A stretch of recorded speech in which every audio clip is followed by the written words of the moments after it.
Hello, darling. Like a bit of fun?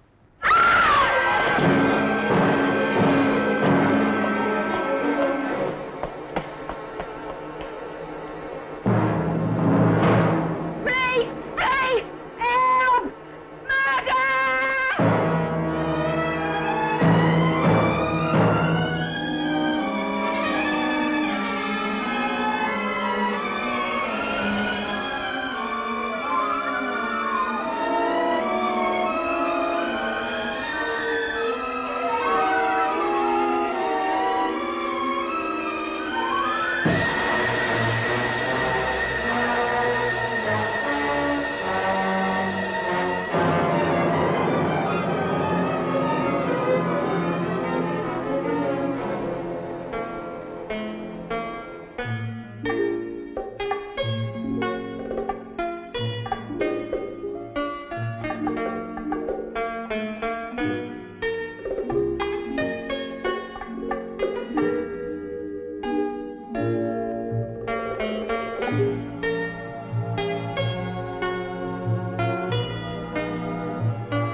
I'm not too old, not too timid, not too bold. Just the kind you'd like to hold, just the kind for sport, I'm told.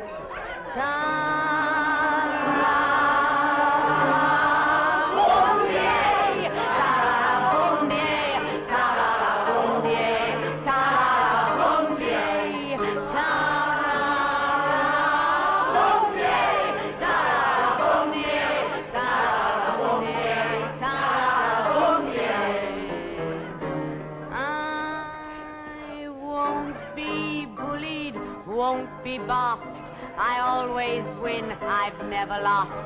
So you just keep your fingers crossed and hope you can afford the cost. I'm game for almost anything that ends up with a diamond ring. I love to have my little fling, and when I do, I always see.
1 and 2, Gal. What? 1 and 2. Oh, yes, right. Oh, it's Rupert's round, actually. Rupert! Rupert, old boy! There's 1 and 2. I do believe this damn whore's lifted my purse. What are you talking about? We'll have to find it, won't we? Come on, up and over with her. No! No! No! Let me go! Let me down! Put her down! She's not a bloody money box! Let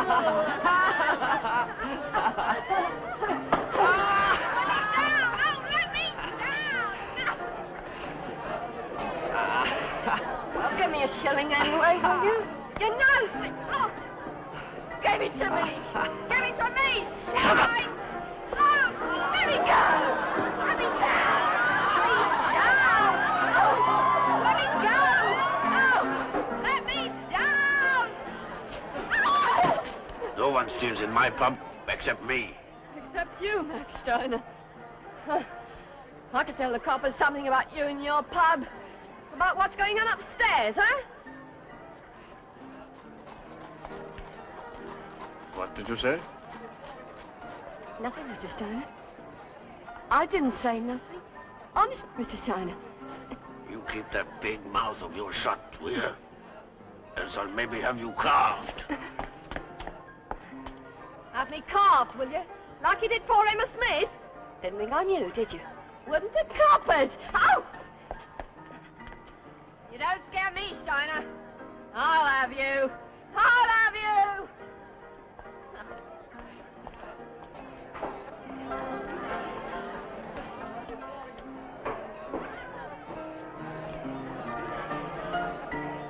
Dick! Hey, Dick. Take over, I'm going out.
Disgusting.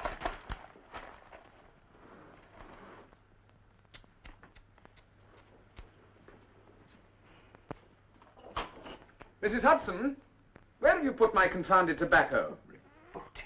Have you looked in your violin case, Mr. Holmes? Thank you, Mrs. Hudson. My God. A member of the medical profession caught red-handed, Dr. Watson. What? Your indignation implies a degree of familiarity. My dear Holmes, you cannot think that I am familiar with a maniac who meets a woman in the street and stabs her again and again? In Whitechapel? What was the name of this unfortunate prostitute? Polly Nichols. How did you know she was a prostitute? Where have I put my damn pipe? How do you know, Holmes? You haven't seen a newspaper. You have been reading the stop press of the 3rd edition of the Times, printed at 3:30 a.m. Therefore, the news must have come in at about 3 o'clock in the morning. As Polly Nichols was murdered in the street, it is unlikely that her body remained undiscovered for long.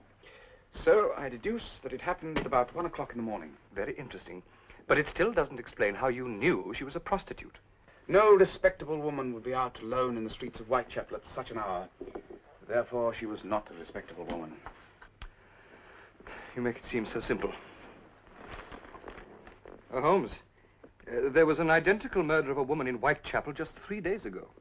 Ah, a second murder. Now, that is interesting. Why? Because it is the second murder. And now, if you wouldn't mind standing up, my dear fellow. Stand up? What for? It is a well-known maxim of mine that when you have eliminated the impossible, whatever remains, however improbable, must be the solution. And? Therefore, you are sitting on my pipe.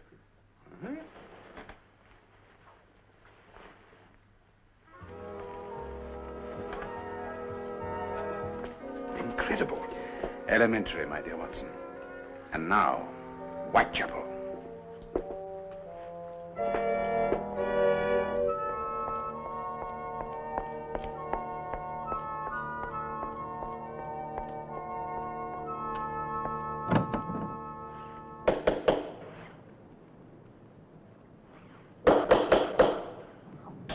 Who's that? Oh, it's me, Mrs. Grimshaw, Annie Chapman. What do you want? What do I want? What do you think I want? I live here, don't I? Not anymore, you don't. Not unless you pays your rent. Oh, I'll give it you in the morning. I've heard that before. You give it me now or you don't come in. I ain't got it on me. But I'll get it in the morning. In me new bonnet. Yes. You can always find money for a new bonnet, can't you? But when it comes to paying your rent, that's a different matter, isn't it? I'll give it you in the morning. Good old cow. Let me in! Good old cow. You nearly ruined my new bonnet. Serves you right. And now you can shove off out of it. Yeah, and you know what you can shove, don't you?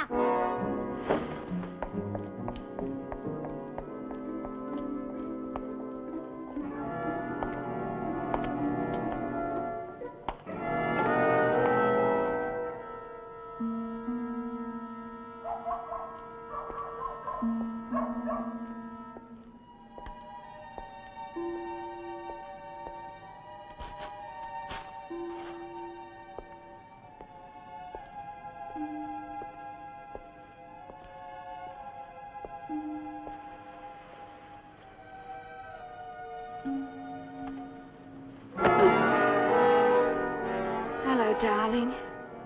Feeling naughty? Move along. Go on, move on there now, go on.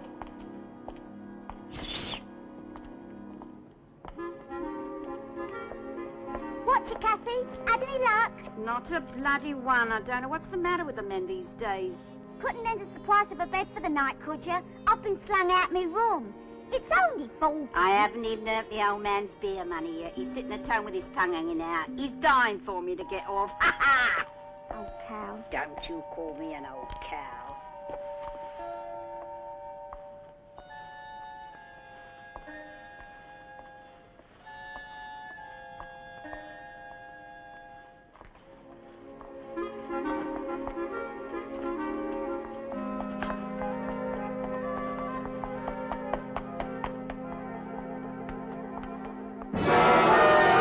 Hello, Chunky. Oh, hello, Annie. You're out late, ain't you? Well, I've been thrown out my place. Yeah? What for? I knocked her for the rent. Ah, never mind. You'll soon find somewhere else. Well, I need some money first. Here, you don't fancy 4p, do you? I'm cutting the price tonight. Sorry, Annie. Don't fancy it tonight. Here, what about you, love? You don't fancy cuddling something live for a change, do you? Chunky, Yes, Annie? you can have it for nothing if you want to. I'm feeling real lonely tonight, Chunky. Nah, no thanks, love. I'm too busy, honest. Oh. Oh, well.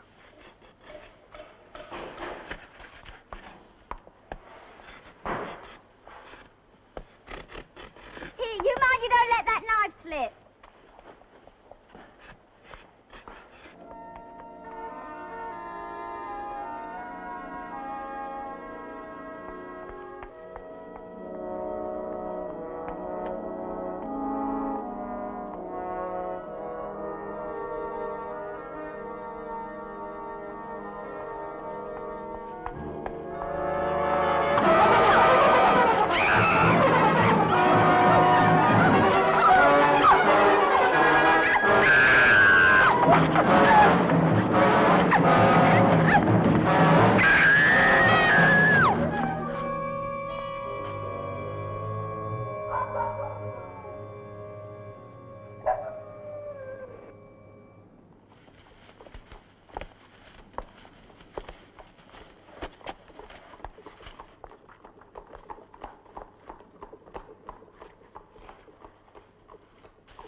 Inspector Lestrade.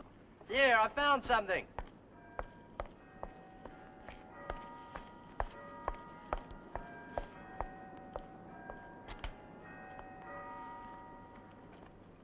No. Annie Chapman's purse was found with her body.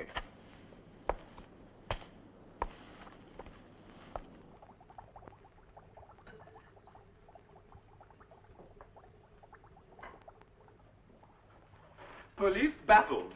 Jack the Ripper vanished into thin air. I say, Holmes, these are just the circumstances when the desperate authorities come running to Baker Street, eh? They're here. But not running, Watson. The person who rang the bell does not desire entry, is not in a hurry.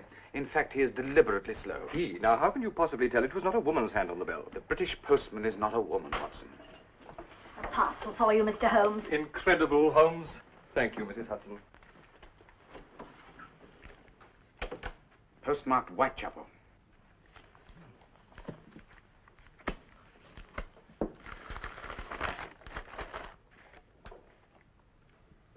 Ah, surgical instruments. Now, who could have sent those? Which instrument is missing? Oh, the large scalpel. The post-mortem knife. There is no greater satisfaction for an investigator, Watson, than to have a theory confirmed. Well, does the case tell you anything, Holmes? To start with, the obvious. These instruments belong to a medical man who has descended to hard times. I would hardly call that obvious. The instruments of one's trade are always the last things to be pawned. But how do you know they were pawned? Observe this fleck of white. Silver polish. No surgeon would ever clean his instruments with silver polish. They've been treated like common cutlery by someone concerned only with their appearance. This is substantiated by these chalk marks. They relate to the pawn ticket number. But they were stolen from a doctor and then pawned. Pawnbroker had thought they were stolen. He would never have displayed them in a window. The shop faces south in a narrow street, and business is bad. I should also add that the pawnbroker is a foreigner. Oh, but I cannot see how you... On the contrary, you see everything but observe nothing. Observe how the material has faded here. The sun has touched the inside of the case only when at its height and able to shine over the roofs of the buildings opposite. Hence, the shop is in a narrow street facing south. And business had to be bad for the case to remain undisturbed for so long. But how can you possibly tell that the pawnbroker was foreign? The 7 in the pledge number is crossed in the continental manner. You will also observe the writing of the address, Watson. Scrawled with difficulty. The writing of a woman who seldom puts pen to paper. A woman, you say? Undoubtedly a female hand. Ah, but I'm slow, Watson. This case has more secrets to tell us. Where are my tweezers? The velvet on the lid is of a different texture. It has been added recently. Coat of arms of an elder son of a duke. Quickly, Watson, my Burke's peerage. Yes.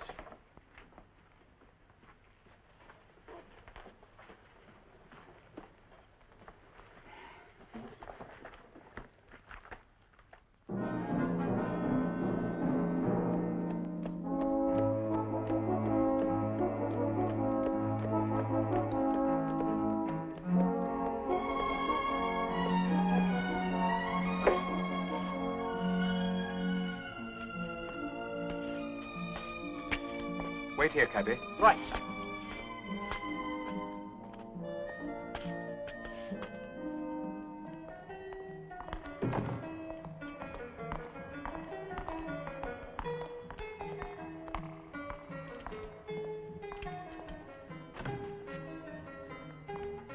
This way, gentlemen.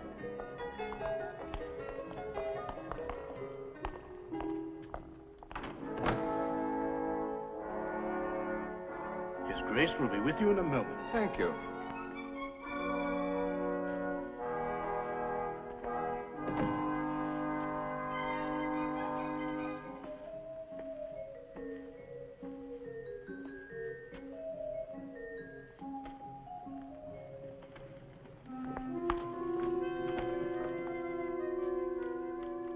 To what do I owe the dubious pleasure of this visit? No doubt you will recognize this coat of arms, Your Grace. Where did you get this case? I believe it to have come from a Whitechapel pawn shop, sir. Pawn shop. No more than I predicted for him. For whom, sir? My elder son, Michael. Do you know his present address? He is dead. Of what accident or sickness, Your Grace? Disobedience. From the day he left this house against my wishes, he has been dead, sir. You mean disowned, Your Grace? Was he a doctor, Your Grace? No, sir, but that was his ridiculous ambition. Well, the medical profession is, I believe, an honorable one. To a certain class, but not to one of the Osborne family. To a man who, in God's good time, would have become the 10th Duke of Shires, any trade must be dishonourable. A trade, sir? Down, if you please. The servants will show you out.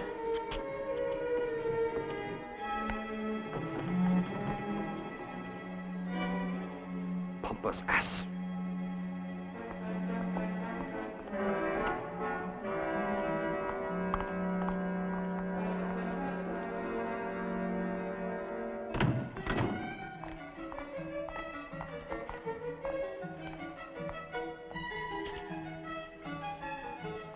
Trade indeed.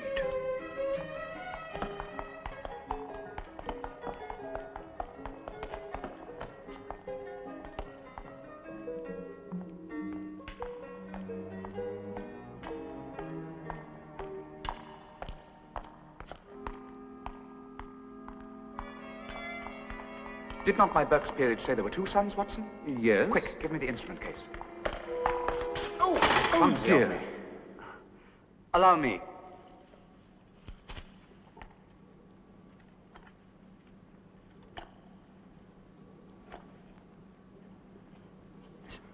This belongs to Michael. Where is he? I'm afraid I don't know. Lord Carfax. Sherlock Holmes. This is my colleague, Dr. Watson. Delighted. What are you doing with my brother's instruments? They came into my possession this morning in a most singular fashion. We've just been to see your father, but unfortunately... My father is still very bitter about Michael.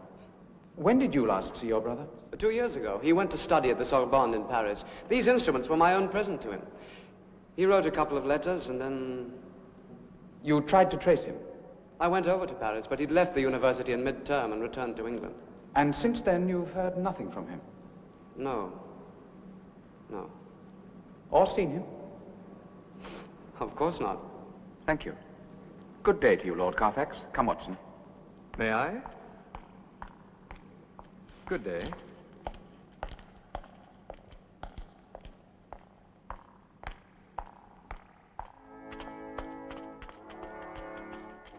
Whitechapel, cabby. Yes, sir. Why Whitechapel, Holmes? To find a pawn shop. It can be no coincidence that those instruments were sent to me after the murder of the 3rd prostitute. A woman wishes to interest me in these crimes, and I find that provocative.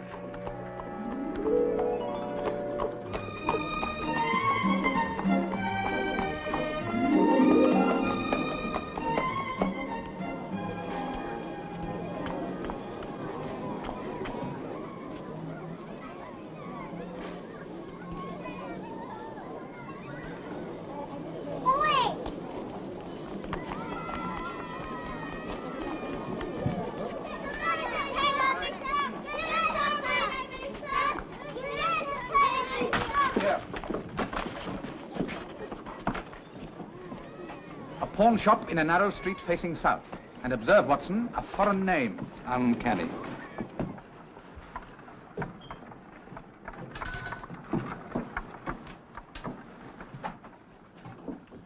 Gentlemen, can I help you? I want some information on an article you had in your possession for some months. No, I don't think. Come, Mr. Beck. Your face reacts faster than your brain. You remember very well. I would like to know who pawned this case of surgical instruments. But who are you to come here and demand information? Sherlock Holmes. Now, who pledged this case? The pawn ticket number was 872. Well, the name given to me was Osborne. Osborne? But that's the name that... Angela Osborne. Did the lady leave an address? Lady. 2 years ago. Yes. The Montague Street Hostel. It's a soup kitchen run by Dr. Murray. And when did you sell this case? A few days ago. Yes. It was last Saturday. Ah, the night of the... The night of what, sir? To whom did you sell it? A man. Never saw him before. And the missing instrument, was that in the case when you sold it? Oh, yes. I think it was. You are sure? Of course I am. I have reason to assume a connection between this case of surgical instruments and your local murders, Mr. Beck. Murders? But you don't think I've any... That slender. Talk like that can get you sued. No, sir. Talk like that can get you hanged. Accessory before the fact. Supplying a weapon for murder, Mr. Beck. A very good day to you, sir.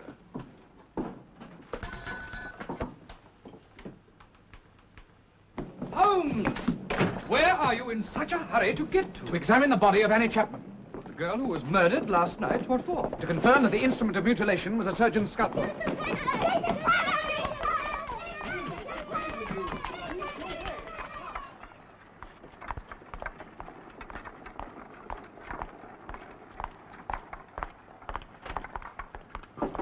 Lestrade. Mr. Holmes, what are you doing here? Our good fortune, Watson. Inspector Lestrade to help us through the morass of officialdom. Oh, I don't know about that, Mr. Holmes. What did you want? To look at the body of Miss Annie Chapman. I'm sorry, out of the question. Very well, Lestrade, I will not argue. But I was hoping to be able to assist you to prevent the fourth murder. But come, Watson. Just a moment. Mr. Holmes, what makes you think that he is going to do it again? I think he will, Lestrade. I think he will. Oh, all right.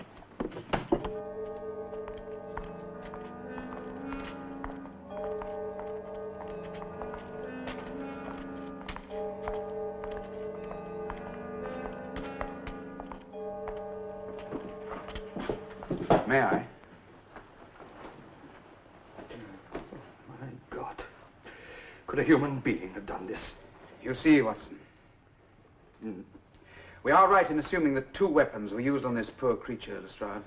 That's correct, Mr. Holmes, yes. A long bayonet-type knife and a sharper, more meticulous instrument. A razor? Or perhaps a surgeon's scalpel? I think a scalpel would be more probable. I agree. But you have the advantage of me, sir. You appear to know my name, but I do not believe we've met. I heard your lecture to the Royal Society on Forensic Medicine. Brilliant, quite brilliant. My name is Murray. Dr. Murray, you run a soup kitchen in the district. A hostel next door to here for the destitute. God knows there's plenty of them in Whitechapel. I also overwork as a police surgeon. Did you say a bayonet, Doctor? Yeah, I think so. Oh, yes, a bayonet, without a doubt. I served my queen as a military surgeon in Afghanistan, Doctor. Oh, aye. The idea of a bayonet appeals to you, Lestrade? Well, it narrows things down a bit, doesn't it? Soldiers have bayonets, don't they? And there are plenty of soldiers come down to Whitechapel for a bit of fun with the girls. I would hardly refer to this as fun, Lestrade. No, before you go out and arrest the entire garrison of the Tower of London, you would do well to remember that a scalpel was also used. Ah, yes. Going on your hypothesis, you should also arrest all the doctors as well. No, you can discount the military theory, Lestrade. Well, why should I, Mr. Holmes? Because the man who killed this girl would have his clothes covered in her blood. A soldier returning to his barracks would be detected at once. No, Lestrade, look for someone living alone close to the scene of the murders, who can either return quickly to the safety of his own home or bundle his outer clothes into a safe hiding place. Meantime, prepare yourself for more murders. You keep saying that. These are apparently motiveless murders by a deranged mind. Where there is no motive, there is no reason to stop. That's only conjecture, Holmes. All circumstantial evidence is conjecture, Murray, but it is often right. Mr. Holmes is usually right. 221B Baker Street, please, cabby.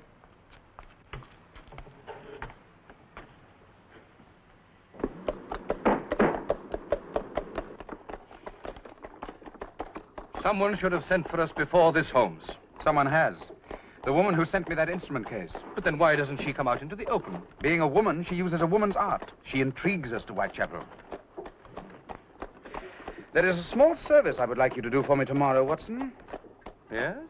Visit this hostel of Murray's. Demand an interview with Angela Osborne. They will say she is not there. You will say she is. Create a scene. Create a scene? What do I do then?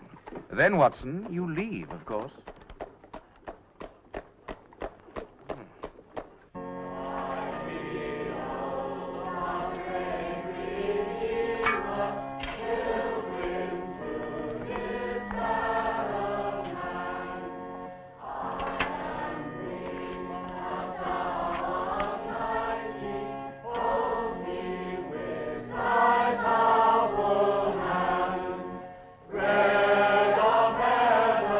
Bread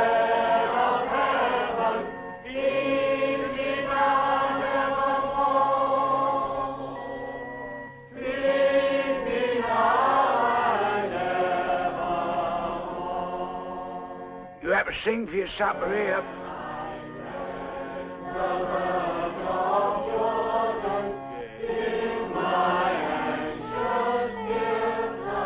Be told, mate. If you don't sing, I don't give you no grub.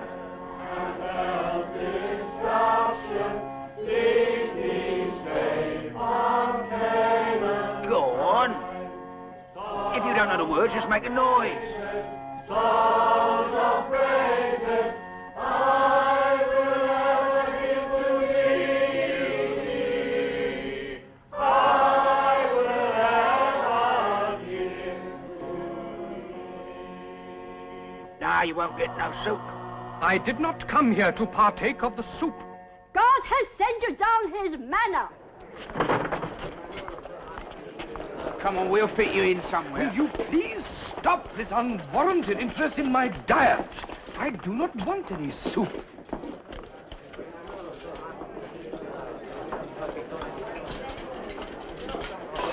Can I help you? Oh, yes, I'm sure you can. Sorry. My name is Watson. Dr. John Watson of Baker Street. I am looking for a woman who is staying here. Her name is Angela Osborne. There's no one of that name here.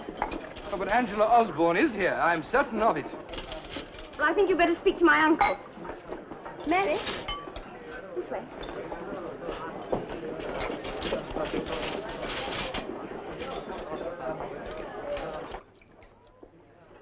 Oh, hello, Watson. What are you doing here? You come to help us? Good. Uncle, Dr. Watson is looking for someone called Angela Osborne. I've told him I've never heard of her. Oh, what makes you think this Osborne woman is here? Oh, she gave this hostel as her address in a business transaction. Oh, when? About 2 years ago. Oh, names mean nothing here, Watson. We've taken a girl occasionally who needs help, but they change their names as often as they change their clothes. No, I can't help you. But she is here. I'm certain of it. And I'm certain she's not. Now, you've seen these people outside. This is their only hospital, and I'm their only doctor. So you'll appreciate that I haven't time to stand here answering questions about lost women. I'll not be put off, Murray. I know that the woman is here, and I demand to see her. Demand as it be damned to you, sir. Will you kindly leave my surgery? Oh, but please, Dr. Watson. Well... You must excuse my uncle. He works even at night. His work is these people. I insist upon seeing Angela Osborne at once. I will not be put off, young lady. Please, Dr. Watson. There is something very wrong here. Everyone's saying they've never heard of Angela Osborne. You haven't seen the last of me, I promise you. I will not rest until I have found out what you have done to this poor, unfortunate girl. You can be sure of that.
What the devil do you think you're doing? Please, I've come to converse, not engage in fisticuffs.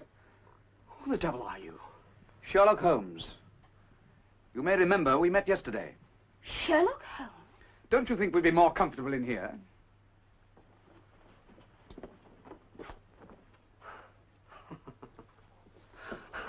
What's all this about, Holmes? How did you get here? I followed this young lady. I saw no one. That is exactly what people may expect to see when I follow them. May I ask why you followed Miss Young? She rushed out the moment the name Angela Osborne was mentioned, which was just what I expected someone to do. You sent Dr. Watson to the hostel. Don't you think you'd better tell me the whole story, Lord Carfax? It's none of your damned business. Oh, why don't you tell him, Edward? There's nothing to hide. Well, it's as I told you yesterday. I went to Paris and found that my brother Michael had thrown up his studies and returned to England. For weeks I tried to find him, but...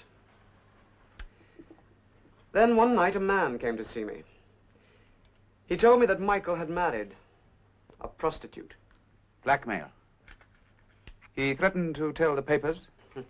He was far cleverer than that. He threatened to tell my father. He'd chosen his time well. My father had just suffered a very severe heart attack that very week. You've met my father, Mr. Holmes. The family name is the meaning of his life. But surely your father is a man of the world? Of the old world. Such a shock would have killed him. So you paid? And are you still? The blackmailer came back 3 times. I then refused to pay him any more until he told me the whereabouts of my brother and that woman he married. He told me that if I visited the hostel the next day, that Michael would be waiting for me. And was he waiting for you? No. But I met Dr. Murray, and I met Miss Young. I told them my story. Michael had been helping Dr. Murray in his surgery. He gave me the address of his lodgings, but when I went round there, I found that he'd left. No one has seen or heard of them since. And your blackmailer? He bought himself a tavern, the Angel and Crown. Did you know Michael Osborne, Miss Young? He left just the day before I came to the hostel. It's a wretched story, Holmes. The one good thing about it was that Edward, that is Lord Carfax, became so interested in my uncle's work. It is his money that has kept the hostel going these last few months. When I saw the fight that Dr. Murray was making against the poverty and the sin in this district, it was the least I could do to try to help. He even bought this house to be near. I'd be grateful if you would mention nothing of this to my father. There is one more thing, Lord Carfax. What branch of medicine was your brother studying? His ambition was to be a surgeon.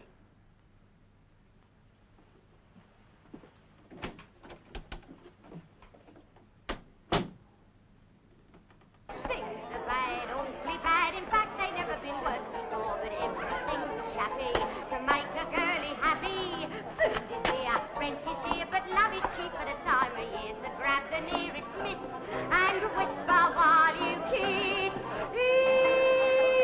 And these are times you gotta put up with anything in these are times. You mustn't pick and choose. And if you're nice and squeeze her tight, she'll ask you round tomorrow night. If you don't mind sitting without a light in these are times.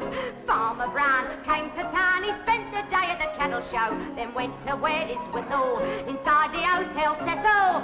Lady fair neared him there, had all her neck and her shoulders bare, said Farmer Brown and lack as he saw her dainty back. These are times you gotta put up with anything in these are times. You mustn't pick and choose. This fancy kind of dress you wear leaves all your neck and shoulders bare, but you're lucky to be dressed up to there in these are times.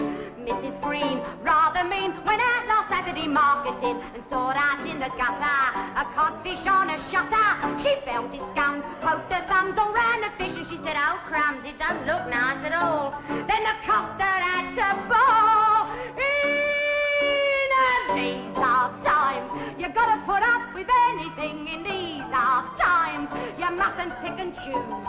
That codfish there's a sacrifice, and I asked you, man, would you look nice if you had been torpedoed twice in these are times?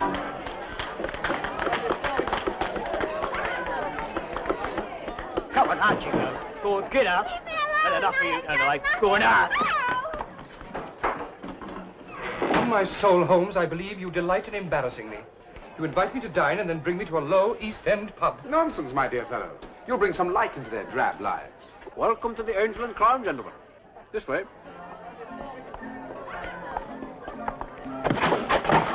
Sit down, please. We have always a warm welcome for a guest. So I see. What do you have? Cognac.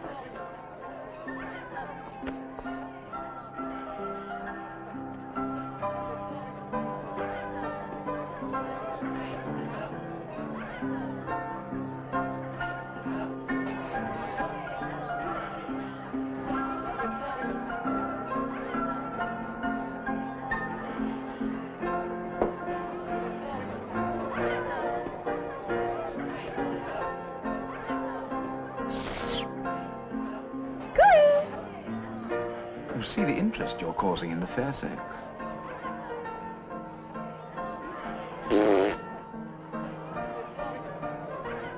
Here you are, James.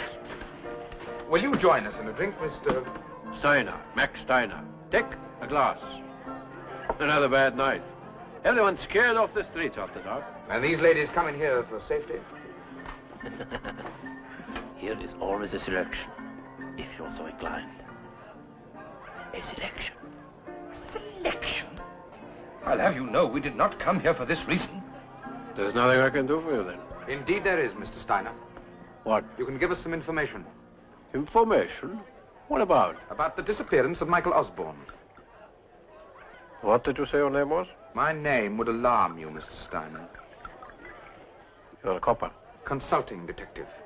Though I have my friends at Scotland Yard who would be interested in a blackmailing blackguard like you. You'd better watch what you say. And you had better tell me what I want to know, otherwise my friends will put you in the dock. Who are you? Sherlock Holmes. Been to Lord Carfax, have you? You know Angela Osborne well, I take it.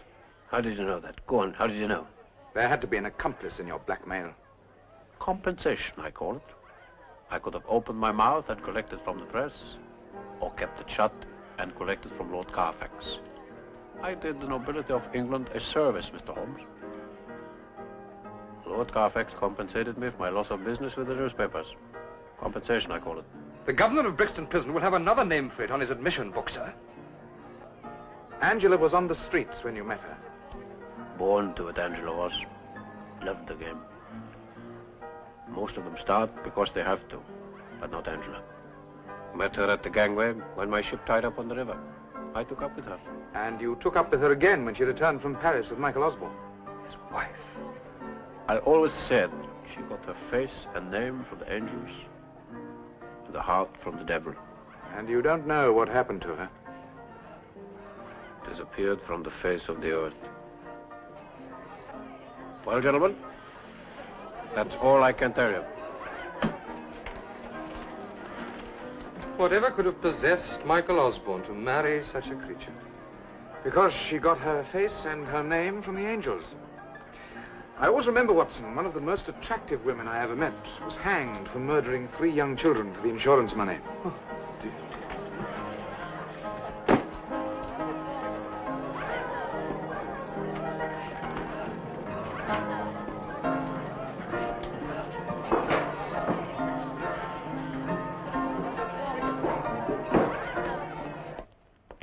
Holmes, I feel I want to do something violent when I see a villain like Steiner enjoying the rewards of his skullduggery. Rewards? Well, he ended up by owning that pub through his blackmailing. You really are an amazing fellow, Watson. Though not in yourself luminous, you're an excellent conductor of light. I am. Holmes, whatever do you think became of Angela Osborne? Well, that scoundrel said that she disappeared off the face of the earth. And yet... Well, do you think that Michael Osborne is dead? I never theorize without evidence, my dear Watson. Puts the estate in a bit of a mess. I mean, if the Duke should die, and there was no proof that the elder son was alive or dead. Watch your back. I saw movement in the shadow a moment ago.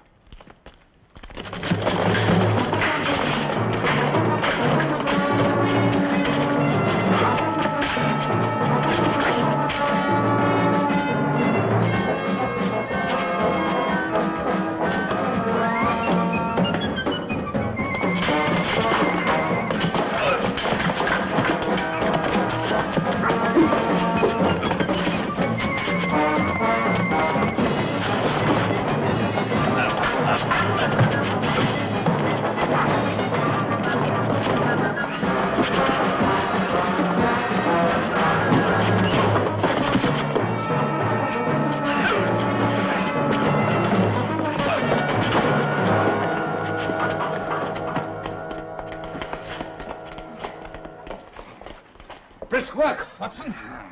Brisk work. On my soul, Holmes. When you take a guest out for the evening, you really do it. My apologies, my dear Watson. Next time, I'll take you to a quiet table at the Café Royal. I should jolly well think so. Nothing like a piece of cold steel, eh, Holmes?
Here we are.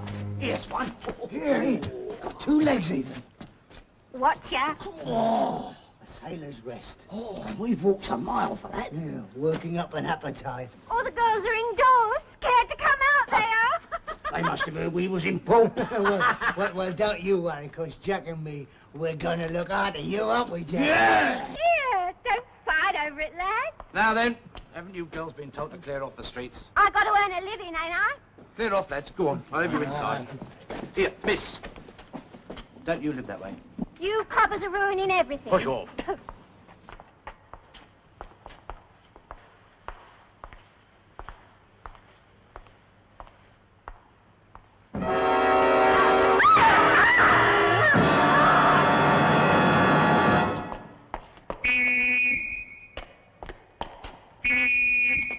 Thanks to Jack the Ripper. Thanks to this brutal killer, yes, thanks to him, the world is watching Whitechapel. And I'll tell you this, it's not the killings by a demented hand that the world finds horrible, no. It's the murder by poverty, the murder by misery, the murder by hunger. In Whitechapel, Whitechapel, the cry of the starving, the moan of the sick. For years, we've tried to get one paragraph into the newspapers to expose what's happening here. I've been myself to the editors, hat in hand. It's not news, they said. Well, now it is news. One man has made us news.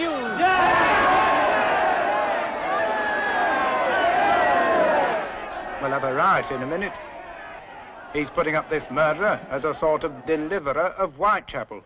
To seize a defenseless female, to stifle her cries, and then... how can anyone do this? But someone does. Why? Why? A motive, sir? I'll tell you.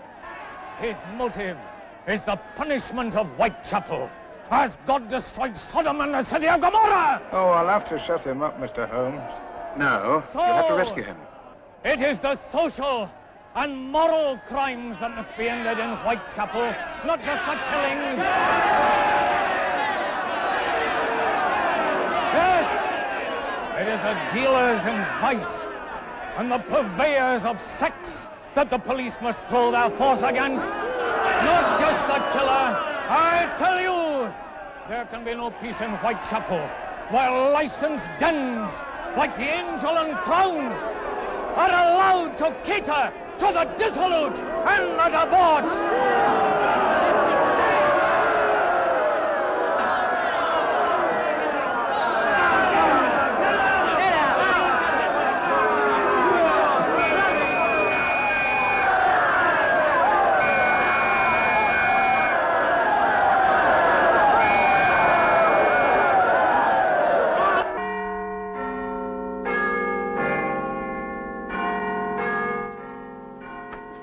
Prime Minister, the Home Secretary.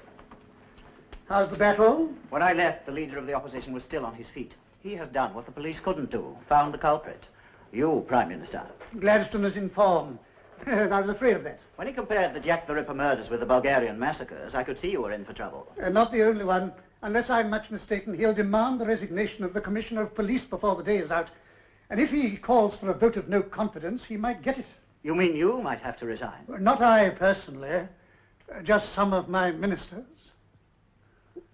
Don't you think, Prime Minister, we should go down? Well, as you please. Yes. I'm expecting a visit from Mr. Holmes. That charlatan. Mr. Mycroft Holmes happens to be one of the most indispensable of all the servants of the crown. Well, as long as he doesn't bring in his brother Sherlock. That is precisely what I propose to ask him to do. Then why not approach him direct? Because your department has antagonized Mr. Sherlock Holmes. He has antagonized my department. Only last week he was grossly offensive to the governor of Pentonville Prison. Mr. Mycroft Holmes. Show him in. Home Secretary, please try to be discreet for once. It isn't going to be easy. Mr. Mycroft Holmes will certainly wish to take charge of the investigation himself. Prime Minister?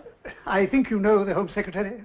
I knew your predecessor, sir. No doubt I shall soon be making the acquaintance of your successor, unless the police do a good deal better than they're doing at the moment. I have every confidence in the police. That must be, sir, why there's none left in the House of Commons. Mycroft, I sent for you because you have the tidiest and most orderly brain in Her Majesty's civil service. Prime Minister, I cannot deny it. That being the case, and knowing that you are at present engaged on the most delicate negotiations concerning the Peruvian copper concession... You wish me to intercede with my brother that he may come to the aid of Scotland Yard and apprehend the Whitechapel murderer. How on earth did you know that? A summons at such an early hour made me suspect that the matter might be a personal one, and the presence of the Home Secretary that it might be connected with the Whitechapel murders. The fact that the Peruvian copper concession has already been settled to everybody's satisfaction for the last 3 days made me suppose it was my brother, not myself, whom you wished to consult on this occasion. I have accordingly arranged to meet him. You mean that you'd already anticipated my request? That, Prime Minister, is my business.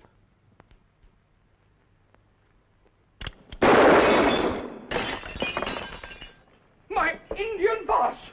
Just look at it, Holmes. I do wish you'd find some other way of solving our cases. My dear Mycroft, this is a surprise. Watson, some sherry. I expected you round last week to consult me about the Manor House case. I thought you might be a little bit out of your depth. No, I solved it. It was Adams, of course. Yes, it was Adams. Yes, I knew that from the start. Thank you. Mycroft, is this a social call? Oh, yes, purely social, yes. How are you? Very well. Well, now that the social call is over, hadn't we better get down to business? Ah, I perceive you've come from the Prime Minister. Why, Sherlock? It is still forenoon, but you are not at your desk. You're dressed for Buckingham Palace, but the Queen is at Balmoral Castle, and you've already wasted a great deal of time in idle chatter, so obviously your mission is urgent. Now, what does the Prime Minister want? To ask you in confidence, of course, to bring the Whitechapel murderer to justice before he brings down the government. But your Any government which allows the poverty of Whitechapel deserves, as far as I'm concerned, riddance. Nor will I become engaged in political maneuvers. And now, my dear brother, have another glass of sherry. Oh, thank you. By the sound of his step, I should imagine our friend Inspector Lestrade has urgent news for us. He's written to us. Written a letter. Try to be coherent, Lestrade. Who has written? Jack the Ripper. Good heavens, Sherlock, you're already involved. A case of detection, Mycroft, always means more to me than any politician's career. Read it, Watson. Dear boss, I keep hearing that the police have caught me, but they won't fix me yet. I have to laugh when they look so clever and talk about being on the right track. I am down on whores and won't rest till I do get buckled. I love my work and want to start again. My knife is nice and sharp. I want to get to work right away. Good luck. Yours truly, Jack the Ripper. This letter was sent to the police? The Central News Agency. Good. And they will have it in all tomorrow's newspapers. Orders from up top, Mr. Holmes. They're quite right for once. Publish this letter, you'll have every crank in the country writing to the papers. But if this letter is not published, Mycroft, there will be more killings. Why do you suppose the murderer sent the letter to the news agency and not to the police? For publication, of course. Perhaps he's sickening of his crimes. Do you think he's bluffing? No. But whatever his motive, and if his motive is to create fear, he's trying to achieve it now without further killings. But if we publish, we are adding to the fear and the riot. Precisely what the government is trying to avoid. Moreover, you're asking Her Majesty's ministers to aid and abet Jack the Ripper. If this letter does not appear, Mycroft, he will return to the knife. They must publish. Orders, Mr. Holmes. The letter cannot be published. And I warn you, put every available man you have on the streets of Whitechapel.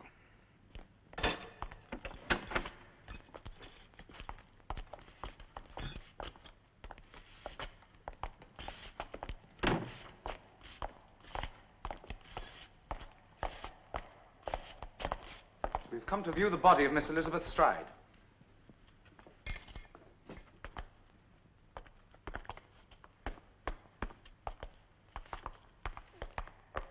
With your permission. Be careful, the head is almost severed.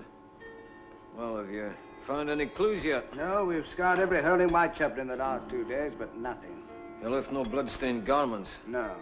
If it is a he. Woman? The constable who found the body reports having seen a woman in the alley just before. Correction, Lestrade. He reported seeing a woman's shape.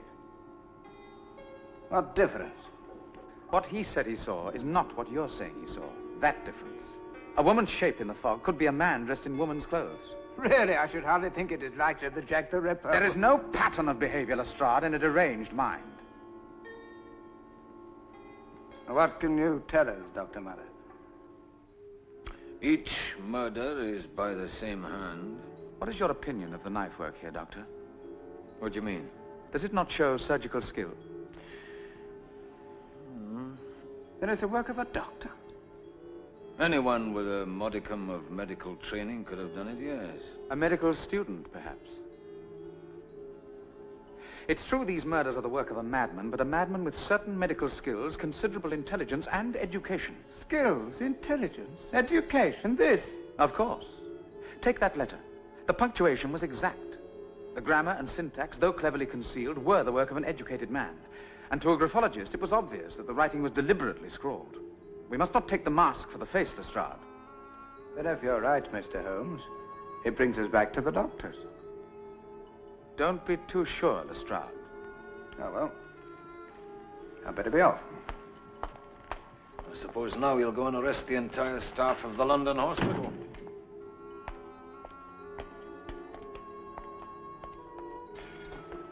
Would you look for a doctor, Dr. Murray? There is one medical student who will shortly be under suspicion. Michael Osborne. What's he got to do with that? Medical student who lived in the district, who had good cause to hate prostitutes, who has vanished in a suspicious way. Michael Osborne has got nothing to do with these murders? It may have to be proved that he had nothing to do with them. The newspapers will relish the story of the heir of the Duchy of Shires denying he is Jack the Ripper. We are in Victoria's England, sir, not Caligula's Rome. At least consider his family and tell me what happened. I have every consideration for his family, Mr. Holmes. That's why I must say nothing.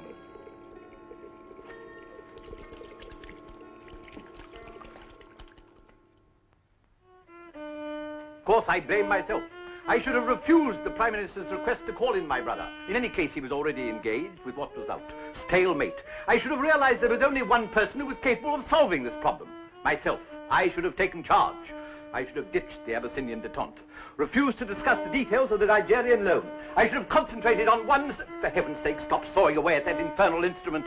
It was a sad day when Mother gave it to you. A sad day for her. A sad day for you. A sad day for all of us. It's his method, Michael. His method?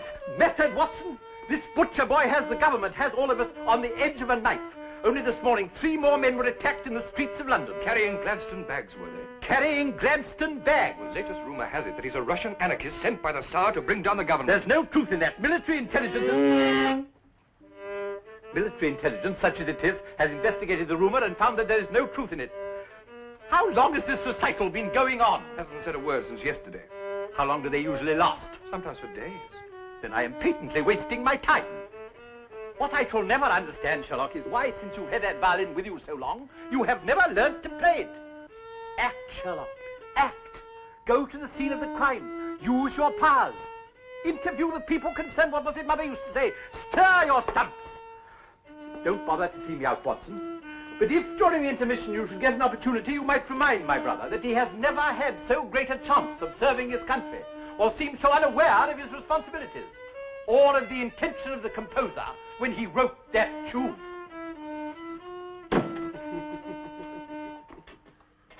He's quite right, you know, Watson. Now you've rejoined the human race, have you? I should be in Whitechapel. The fools have not published that letter. There will be another murder tonight. Come, Watson. You and I will scour the streets together. What for? For the detail that matters.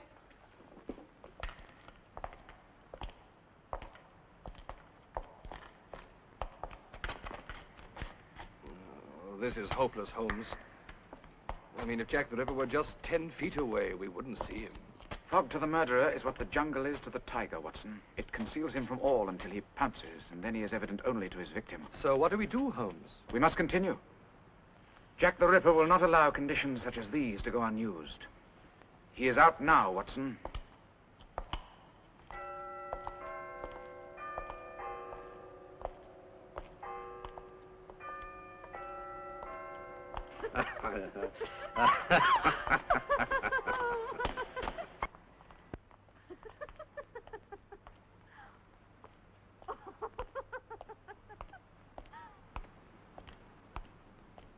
Hello, love. Here, you look like a sport. Do you fancy coming up? Couple of shillings will do it. Hang on a minute, I'll throw you down the key. Here you are, darling. Catch.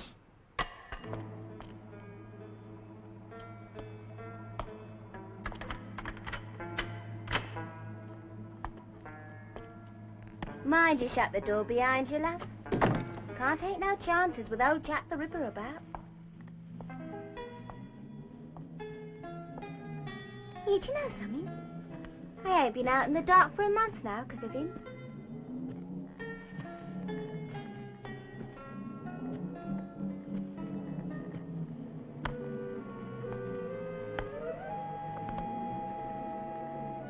Come on in then. Come on.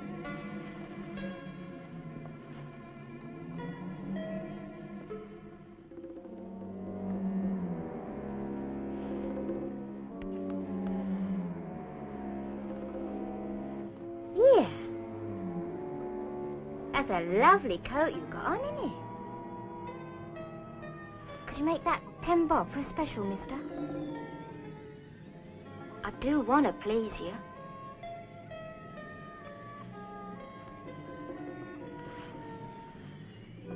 I haven't had a real gentleman like you since I started. Oh, but don't think I've been on the game that long. I'm proper new, I am.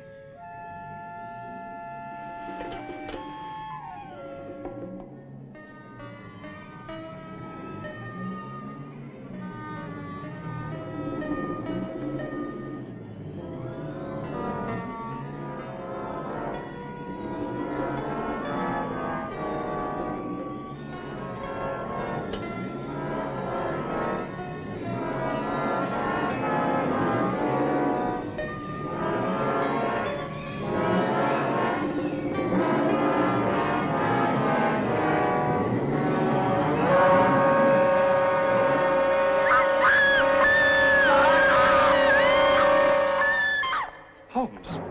Quickly, Watson. Lemon Street Police Station. Get Inspector Lestrade. Tell him to cordon off the area.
Hello,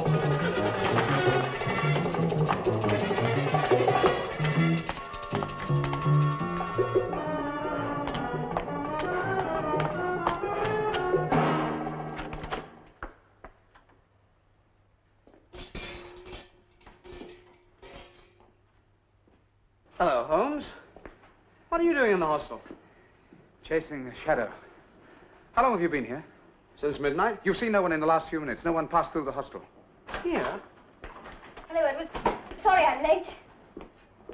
Mr. Holmes? I dropped in to see your uncle, Miss Young. Dr. Murray is resting in the surgery. He asked not to be disturbed. Did he? Come on, I'll take you home. Oh, just a minute.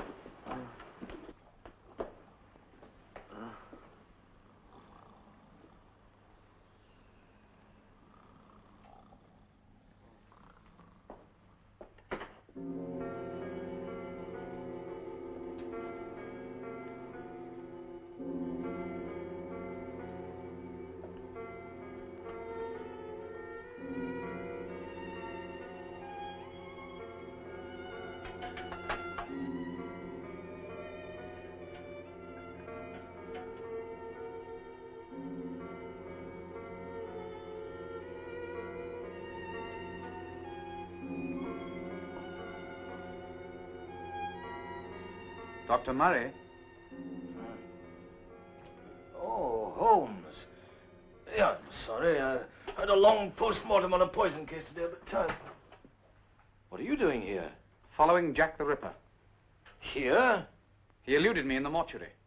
The mortuary? God, he could have come through the arch into the hostel. He did.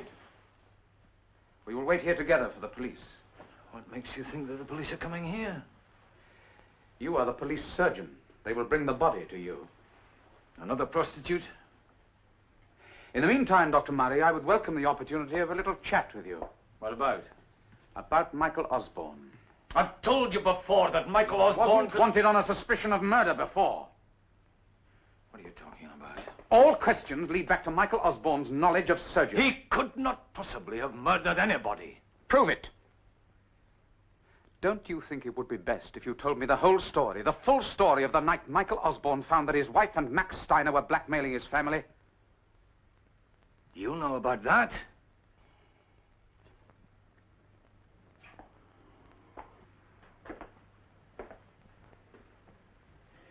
Michael Osborne was one of the finest young men I've ever met, Holmes. In the 6 months that he helped me here, I came to respect him as I've respected few other men. You've obviously heard about his wife, a vicious, depraved creature, but he stayed with her in spite of everything. And then one night, she brought Steiner here, to this very room, and Michael heard from his wife's mouth their plan of blackmail, and how he was to be part of it. What happened? Michael refused to have anything to do with it. There was a quarrel. It ended with Steiner attacking him. He had no chance, Holmes. Not even the sight of her husband being brutally beaten was enough for that woman. She took a bottle of acid from the shelf there. She uncorked it and raised her hand to throw it on Michael's face. But she didn't? It's difficult to know what happened then. Maybe Steiner flung out an arm. Maybe they knocked against her. I don't know. But the acid went into her own face. When Steiner saw the horror of it, he rushed out to get me. Her angel face was a diabolical sight. I did the best I could for her. A week later, Steiner took her away in a closed cab, and I've not seen or heard of her since that day. And Michael Osborne got away? Why weren't the family, the police, informed? He didn't die, Holmes. Not quite. Go on. Finish your story, Dr. Murray. Come and see, Holmes. Finish the story yourself.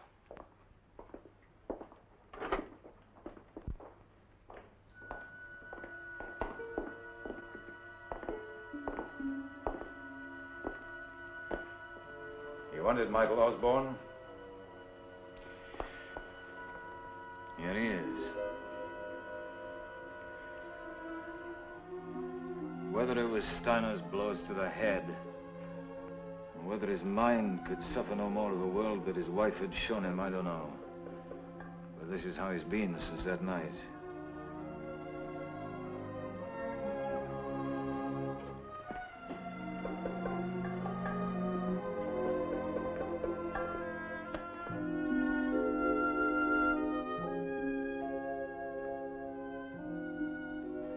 How could Lord Carfax allow his brother to remain here in that condition?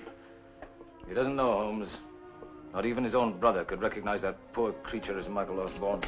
Why have you kept this to yourself? You had a duty to inform his father, Murray. What father? The father who disowned him?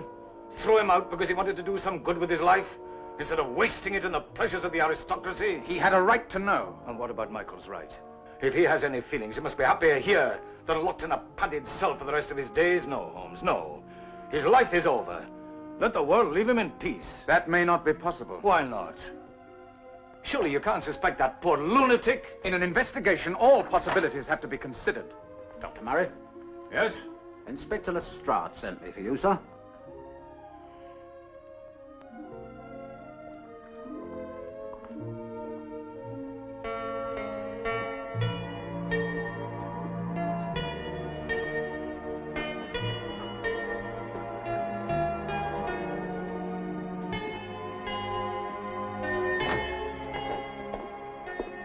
Lestrade, my dear fellow, are you not well?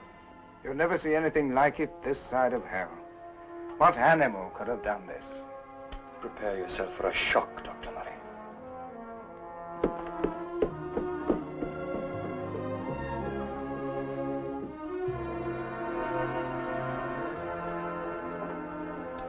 Come, Watson. Aren't you going to examine the body? There is a more important examination I must make.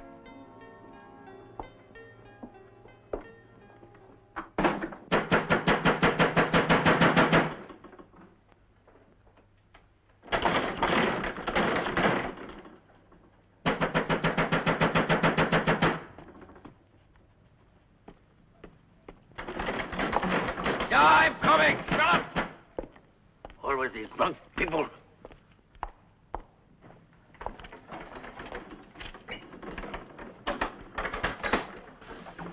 What the hell do you want? You're asking for trouble, aren't you? No, sir. We're giving it. I want to see the owner of this doubtful establishment. You've got the nerve. Coming to see me at this time in the morning. I said the owner, not the hired help. Tell Angela Osborne I want to see her. You're not going upstairs.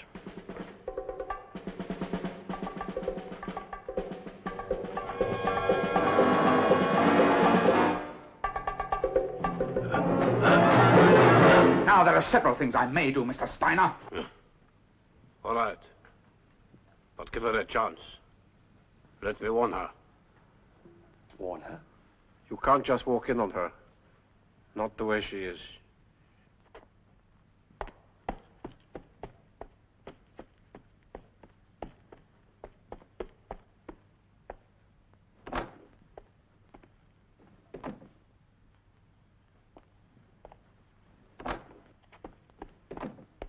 All right, come up.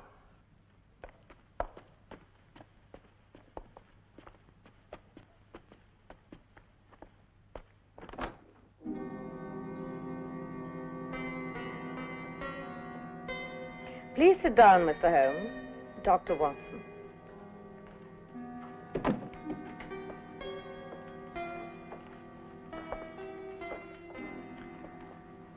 You will forgive the suddenness of my visit and the inconvenience of the hour. Night and day are indistinguishable in these rooms. A lamp turned down is my morning sun, Mr. Holmes. What do you want, Holmes? Out with it. You must excuse Mr. Steiner's lack of hospitality. It is seldom, if ever, that we receive guests. On the contrary, Mr. Steiner's hospitality is noted throughout Whitechapel for the endless lengths he will go to provide comforts for his guests. And it has been very profitable. I hope you're not going to spoil it. The way you make your money is of no interest to me. Then why are you here? I'm here to ask the lady what she has done with the knife. Knife, Mr. Holmes? The post-mortem scalpel that you removed from the set of surgical instruments you sent me. You are all I expected of you. Give it to him, Max. It is a limited life alone in these rooms, and I spend many hours reading your cases. I am grateful for the excellence of your narrative, Dr. Watson. Can you tell an admirer, Mr. Holmes, how you knew I sent the instruments? It had to be someone who wanted to interest me in Michael Osborne. And the writing on the address showed me that it was a woman of little formal education. Of your age, it was really a simple deduction. And how did you know I was here? I was told tonight that you had been... Mutilated and made odious to myself and to the world. This figured. It was then obvious why you'd gone into hiding. But why did she remove the scalpel from the case? To be certain to intrigue Mr. Holmes. But we have only your word for that. I do believe the good doctor thinks I am Jack the Ripper. Why should Angela murder those women? Why should she? But of course, Dr. Watson is observant. I hate all women. He knows why. They're all prettier than I am, that is why. The woman with the ugliest face in the world. Want to see?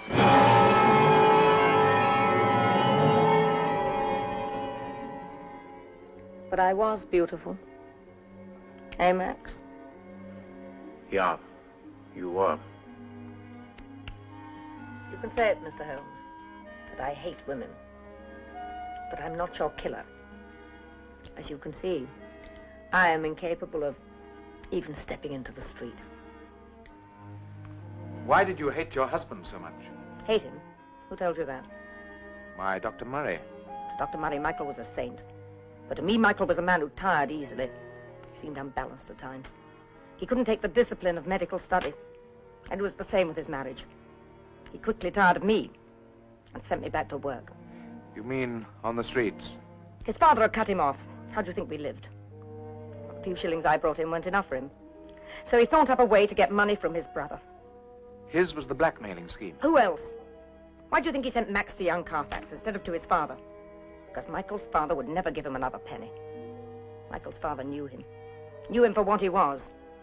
A vicious, worthless libertine. Vicious?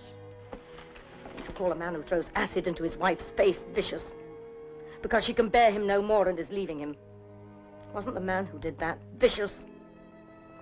By God, Holmes, there's a woman of great character. I'm afraid, Watson, you're not probing deeply enough. Her scars extend far beyond the surface. What do you mean? She may well believe her strange story to be the truth. And now, Watson, let us go and pick up the unfortunate Michael Osborne. You mean you know where he is? Come along, Watson.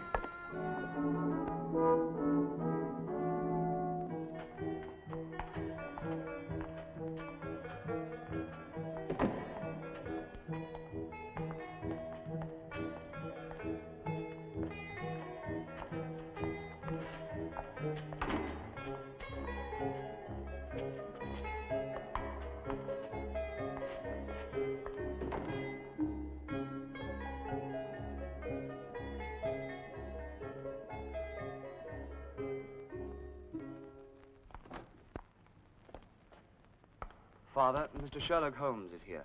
I was not aware that I had an appointment with him. You must prepare yourself for a shock.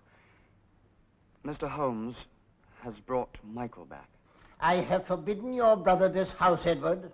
I have not altered those instructions. But, Father, Michael is... Do not argue with me. Your Grace.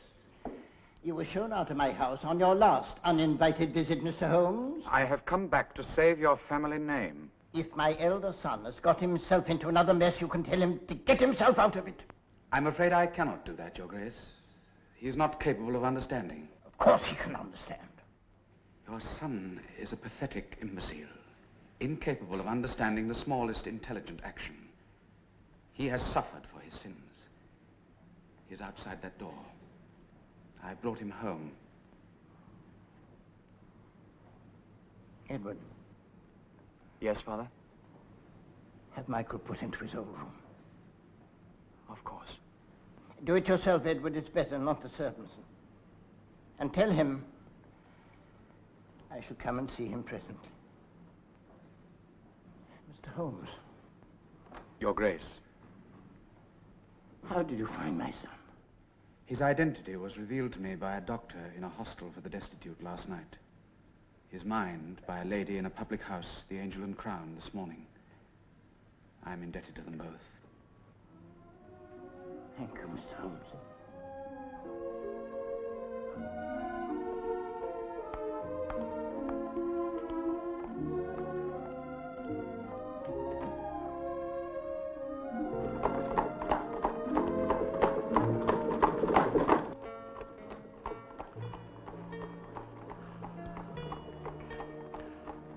Holmes, you know, don't you?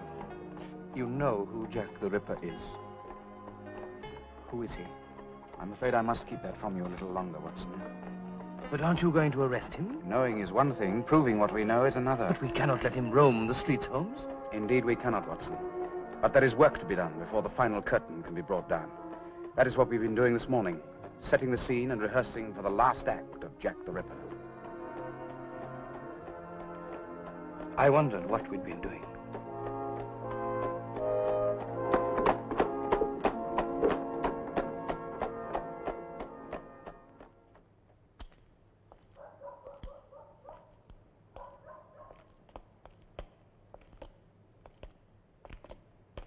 Anything?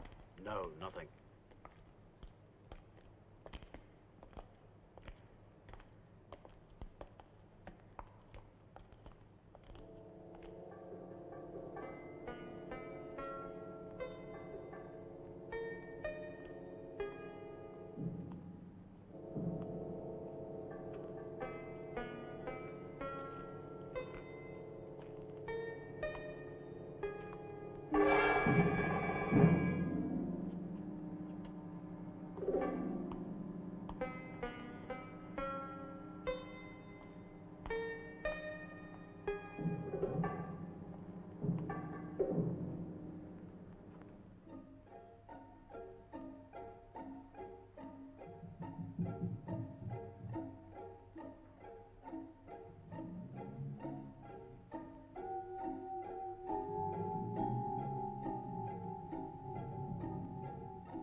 Good evening, Lord Carfax.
But how on earth did you get out of it, Holmes? You know my methods, Watson. I'm well known to be indestructible.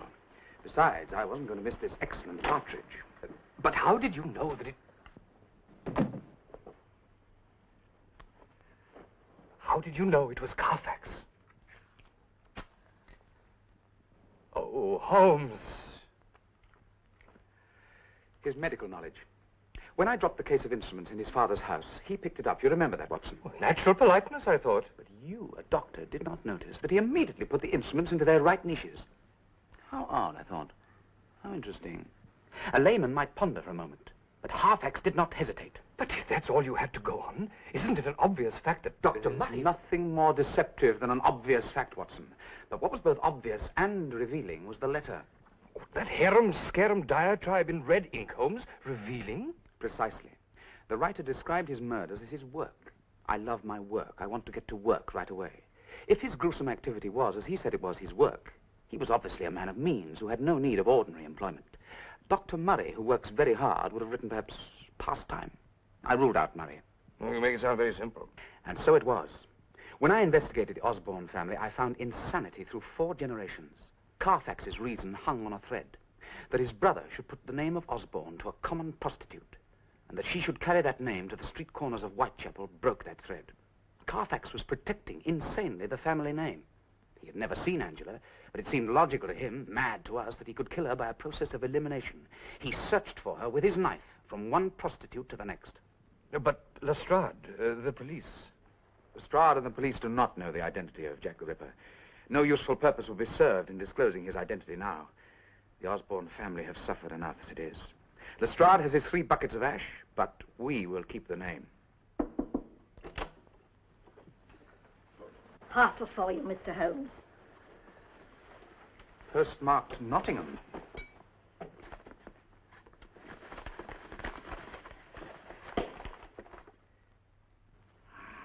Ah, the game's afoot again. This hat is 3 years old. The flat brim curled at the edges came in then. It belongs, Watson, to a man who has suddenly gone down in the world. He's middle-aged, goes out little, and has grizzled hair which has been cut in the last few days. Also...